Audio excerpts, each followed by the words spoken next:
ఇష్టం తిట్టడం చేయటం చేస్తుంటే ఏం చేయాలి అర్థం కాదు. చచ్చిపోతానేమని భయం. అదేలే. లక్కీగా అటు ఇటు దొల్లిగట్టు తప్పని తిరిగితే ఆ పక్క నుంచి పారిపోయా. బయటకు వచ్చి రిక్షా ఎక్కాను నుంచుని.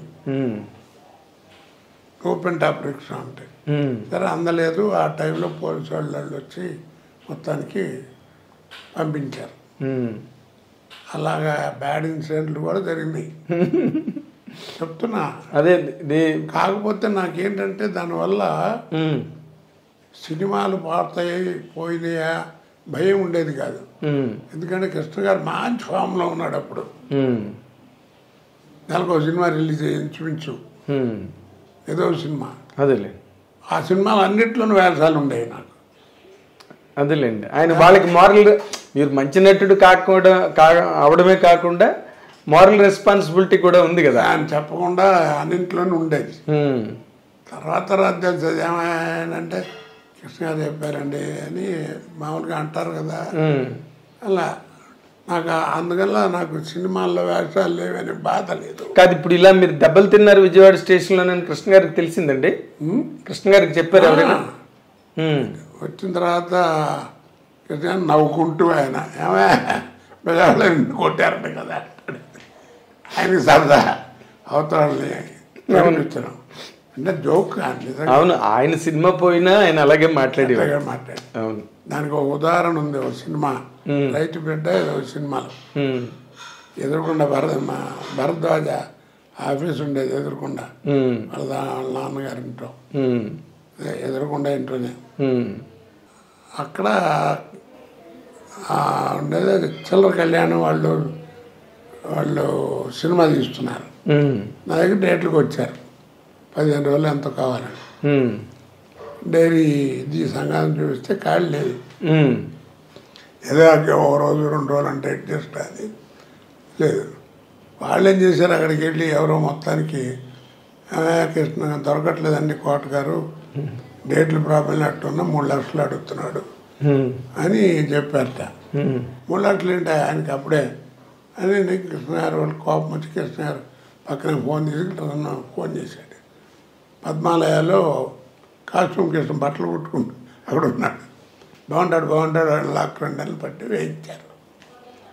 అతను వేస్తున్నంతసేపు కృష్ణ గారు నన్ను ప్రాణం తీస్తూనే ఉన్నాడు. జాగ్రత్త, పొట్టిగా ఉంటాడు, భలే ఉన్నాడు, వాడు చేస్తున్నాను, నవ్వు వచ్చేస్తుంది, వీళ్ళని అద్భుతంగా ఉంది, నువ్వు జాగ్రత్తగా ఉండాలి, నిన్ను చూసి సత్యనారాయణ గారు లేట వణికారు, నువ్వు ఇంకా అంతకంటే ఎక్కువ వణకాల్సి వస్తుంది, అది ఇది వాళ్ళకంటే పౌరాణిక సినిమాలు అన్నీ ఉన్నాయి, నీకేమి లేవు, సోషల్ అది ఇది అని ఏడిపించేవాడు. ఏం చేస్తామండి ఇక నేను మేలుకొని ఊరుకునేవాడిని. డేట్లు లేవు కదా, ఏం చేయాలి, కర్మ అట్లా చెప్పారు చేశారని మనకు తెలియదు కదా. అవును, ఇవన్నీ తర్వాత తెలిసింది.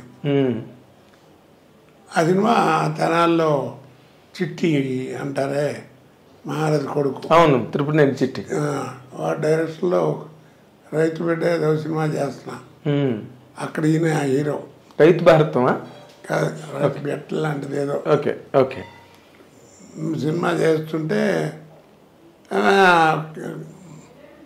కోట సినిమా పోయింది, ఫ్లాప్ అయింది, అట్టర్ ఫ్లాపు. వాళ్ళే రిలీజ్ ఆయనకి అక్కడ గుంటూరు దగ్గర షూటింగ్. నువ్వు ఉంటే బాగుండేది అన్నారా అందరూ. అక్కడ కాస్ట్యూమ్ కృష్ణ వేసాడు, మొత్తం పోయింది సినిమా అది అని ఆయన నవ్వుకుంటూ చెప్పాడు. ఏంటి మాట్లాడవేంటి అన్నాడు. నేను చెప్పాను, ఏముంది సార్, ఒక్కటే నాకు ఎప్పుడు నమ్మేది, 0 క్యాండిల్ బల్బుకి 100 క్యాండిల్ బల్బుకి హోల్డర్ ఒకటే, స్విచ్ చేసినప్పుడు దాని వెలుగు తెలుస్తుంది, ఎందుకంటే ఏం చెప్పాలి అని కృష్ణ గారికి చెప్పారా మీరు? కృష్ణ గారితో అన్నాను. ఆయన ఓ నవ్వు, దుప్పదేగా ఎక్కడ పుట్టొస్తాయని నీకు మాటలని. ఇట్టప్పుడు షూటింగ్ అప్పుడు కూడా జోకులు చెప్తుండేవాడిని కదా. అవును అవునవును, నాకు గుర్తుందండి. దాంట్లో పాపం ఆయన అందులో కొంచెం జోవియల్గా ఉంటాడు, చాలా జోవియల్ మనిషి, స్వాభావికంగానే బాగా మనిషి, ఆయన మంచి మనిషి. వ్యక్తిగతంగా ఎలా ఉన్నా పర్సనల్గా బిహేవియర్ అది బయట అసలు చాలా సరదాగా ఉంటుంది, మంచి తేడా ఏముండదండి. ఎంత చాలా హ్యాపీ అందరితో. కొంచెం నటుడు బాగా మంచివాడు అంటే కొంచెం గౌరవం ఇచ్చి అభిమానిస్తారు, కొంచెం అభిమానం ఎక్కువ ఉండేది. అవును, అప్పుడు ప్రభాకర్ రెడ్డి గారు వీళ్ళంతా. అవునండి. ఇప్పుడు ఎన్టీ రామారావు గారితో మీకు ఇప్పుడు ఆ సినిమా ద్వారా జరిగింది, మళ్ళీ రామారావుతో మీకు సర్దుకుందండి తర్వాత రోజుల్లో? అంతేనా, అలాగ మళ్ళీ ఇంకెక్కడ కలయికగానే? అప్పుడు రామారావు గారు బ్రహ్మర్షి విశ్వామిత్ర అనుకుంటా సినిమా చేశాడు, ఆయన ఓన్గా తీశారు రామారావే. అవును. అదే ముఖ్యమంత్రి ఎందుకు చేయకూడదని ఆయన బాడీ వీడు ఎందుకని ఓన్గా తీశారు. ఆ సినిమాకి డబ్బింగ్ చెప్పడానికి మద్రాసు వచ్చాడు.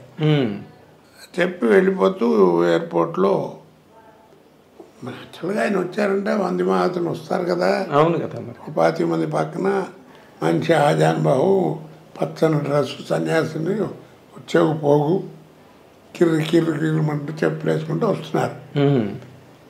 ఆ క్రితం రోజు ఏంటంటే మద్రాసులో ఈ ప్రొడ్యూసర్స్ కౌన్సిల్ లాంటిది ఏదో పెద్ద మీటింగ్ జరిగింది.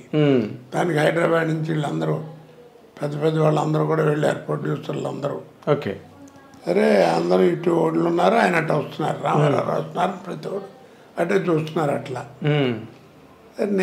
నాకు ఎందుకు వచ్చిందో ఐడియా, కావాలన్నా సూట్ కేసు అక్కడ పెట్టి మన విజయ్ చంద్ర లేడు, అవును అతనున్నాడు నా ముందు, మరి అతను గుర్తుందో లేదో, సూట్ కేసు అక్కడ పెట్టి ఒక్క నిమిషం సూట్ కేసు చూస్తుండ అన్న. ఏంటంటే బాత్రూమ్ అన్నాడు, ఇప్పుడే వస్తానని వెళ్ళిపోతాను. వెళ్ళి రామారావుకి నమస్కారం సార్ అన్నాను. అంటే అందరూ అట్లా చూస్తున్నారు, అయిపోయారు ఎండి కొడుకు చంపేస్తాడు ఆయన.